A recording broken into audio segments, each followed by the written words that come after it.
Hello everyone, and welcome back to the Class 47 Peter YouTube channel. And welcome back to another review. And today I'm going to be taking a look at the Hornby Centenary Year limited edition W4 Peckett in the Works Grey livery. This is a model I've been wanting to get hold of for a while now, and as we all know, Hornby released this along with a number of other limited edition models during their Centenary Year back in 2020. But this was not something I bought during their Centenary Year. I'm not too sure why I didn't, but I do have one now. And this was an eBay purchase from AC Models, who were selling a number of these on their eBay shop that are brand new and in mint condition and have never been used basically.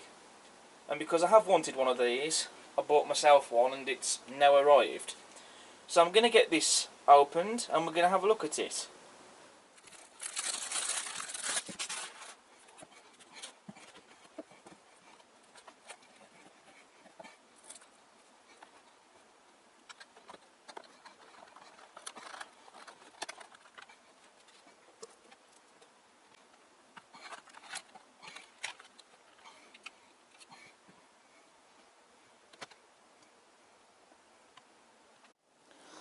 So very quickly, I just want to talk about what we get with the model. So the packaging I think is very fancy and rather nice for this model. Comes in a rather stylish box, so you can display this in a cabinet I suppose if you wanted. You also get a replica builder's plate, which I think is a very nice touch.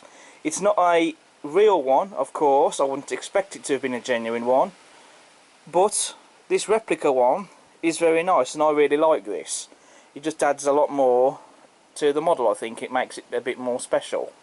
But it would be a shame to keep this in its box for it to never be seen by myself or anyone else, so I'm going to have to display this somewhere. And you do get the limited edition certificate. This model is 1656 of 2000 produced. So here we have the little W4 Peckett out of the box and down on the layout. And the first thing I can say is that there's nothing wrong with this model at all. Out of the box, she works perfectly, and she runs absolutely well in both directions. I mean, of course, she will need running in, as to be expected, but she just runs absolutely smoothly, and it's got one of the quietest mechanisms I think I've ever seen on any model, actually. And also, it's in mint condition. There's nothing wrong with this model at all. There's no quality control issues. All the detail parts are correctly fitted. There's nothing missing. There's no damage, etc. So all those boxes are ticked, and that's exactly what you want to expect from a model when you buy it. I mean, I paid, well, this cost me 109 quid. You know, I don't think that's too bad of a price actually for these little Pecketts, considering I think they've now gone up to around 120 quid I think. But you know, I mean, they are absolutely fantastic models, and this is the second Peckett that I have.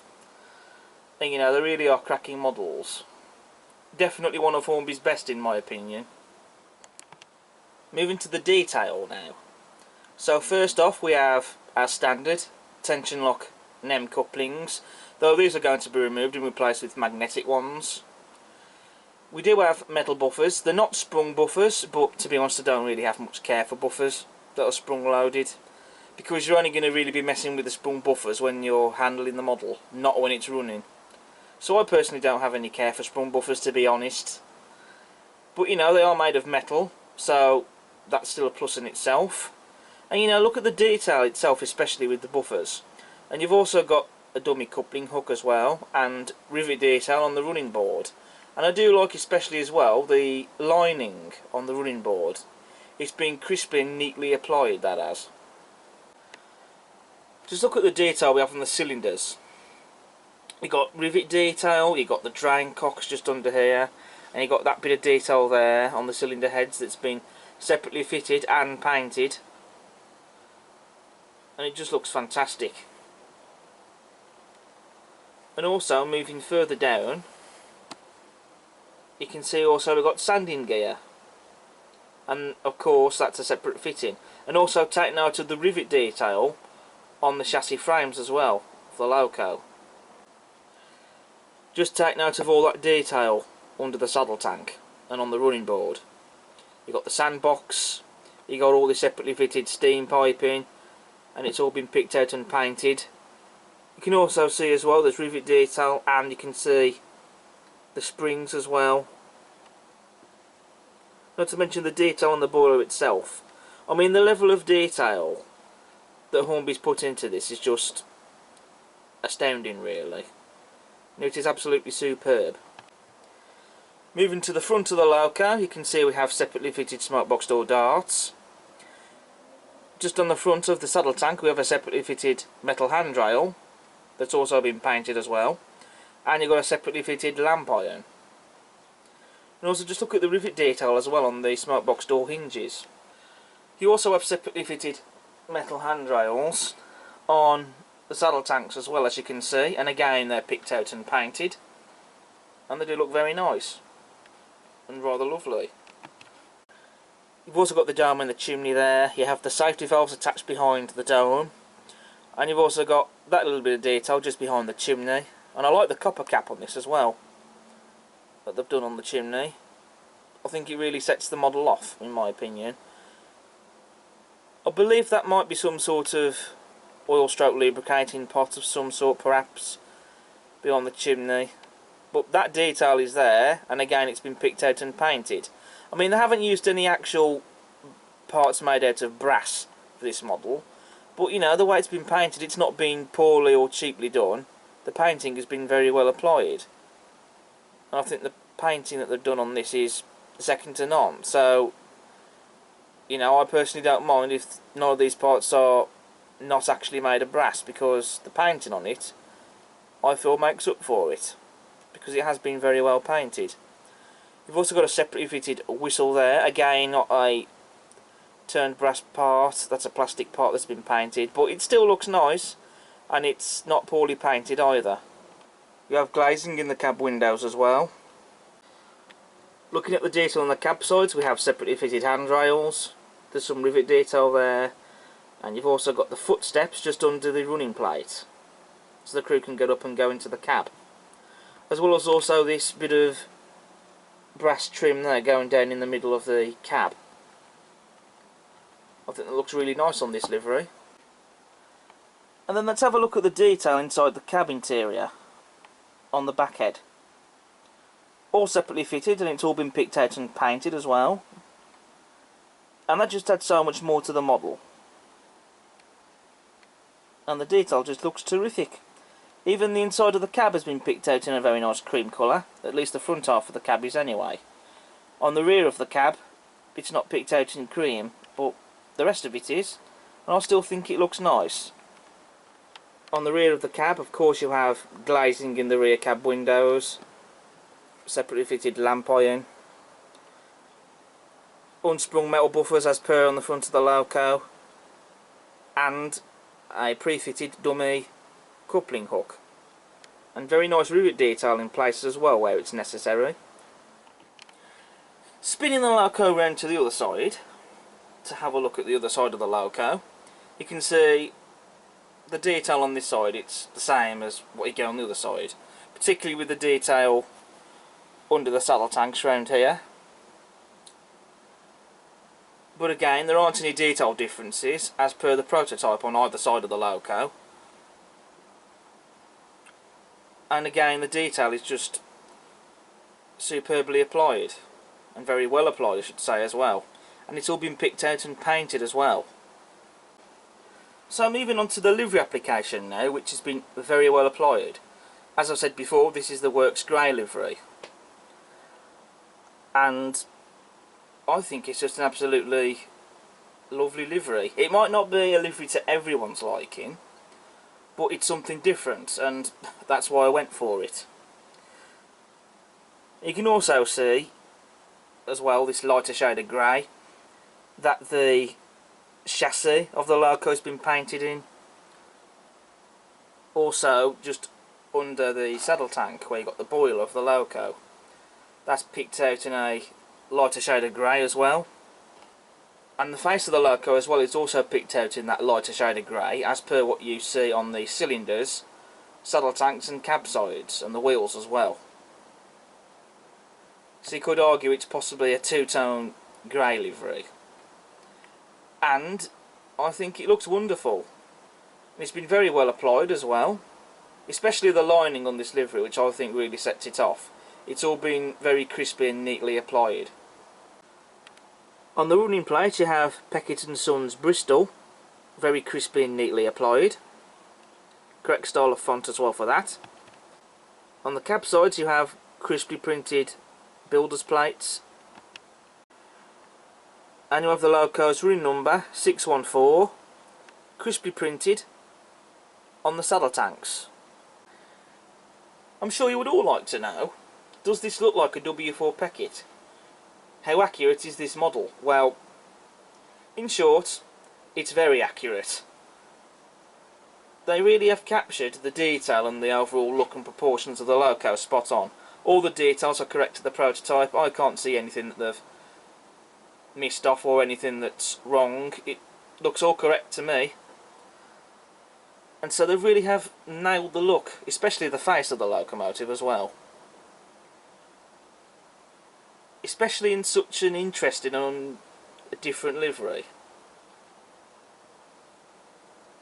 And I think it also, in this livery, I think it really also highlights some of the details on it as well. So yeah, big thumbs up to Hornby for this one. They pretty much nailed the W4 Peckett. And also, just to very quickly talk about the mechanism that this model is fitted with. This model is fitted with a 3-pole motor. And they do work pretty well. I've genuinely not had any problems with 3-pole motors in my collection. They all seem to work fine without problems. And especially because with my other Peckett, which I already have, which is the other one I own, is in the Huntley and Palmer's livery. And I've owned that now for, well, since pretty much when the Pecketts first came out. It was one of the first ones they did. And I've not had any issues with the mechanism there. But I'm not going to take the body off to show you the mechanism, because the odds are you've seen these mechanisms before. But I'm not going to forget entirely about the mechanism though. So I just thought I'd quickly mention that. So that's pretty much everything that I can cover with this model. I've covered all the detail. I've also talked about the quality of it. And I've also talked about a bit what you get with the model, such as the certificate and the replica builder's plate, and I have also mentioned the mechanism as well. I've talked about how well it runs, so I think what I'm going to do now is I'm going to get this running on the layout. And of course it's only fair that I'd get my other Peckett out as well and have a running session with both of them. And then I'm going to draw my final conclusion for this model. So we'll see you in a bit.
So you've seen the Hornby Centenary Year limited edition W4 Peckett running around the layout. I had that pulling my 4 rack of Dapple mineral wagons. That was to show you just how strong that these locos are for their size. I also had my Huntley and Palmer's Livery Peckett also running around with a short freight set. And then, just for a bit of fun, I had both of them double heading on a goods train. And the Huntley and Palmer's Peckett is just to pass by with the freight set that you just saw, though I have mixed up a couple of the wagons on this rake. Why not? So, final conclusion then for the Centenary Year Peckett. Absolutely fantastic model. Nothing else to say really on that. There's nothing that I could possibly fault with this model if I could try. I think it's an absolute gem. And for me personally, I do think, in my opinion, that it's one of those models that you really must have from Hornby. It's definitely one of their best models, and it is easy to see why I think that they are quite collectible and why they were so sought after, which they were. And I just think that they're absolutely wonderful little models, they really are. And I'm really pleased that I got this one. This is something that I wanted, and it's been something I've been after for a while now, so I am glad that I've finally caved in and bought one. So my final conclusion to summarise, highly recommend a W4 Peckett. I might, who knows, maybe even be tempted with a third one in the future. We'll see. But for now I'm more than happy to have the two that I already have, but I will be on the lookout for a third one. And if it's one that I really like, then who knows, I might just add it to the fleet. So overall, highly recommend Hornby's W4 Peckett. Great model.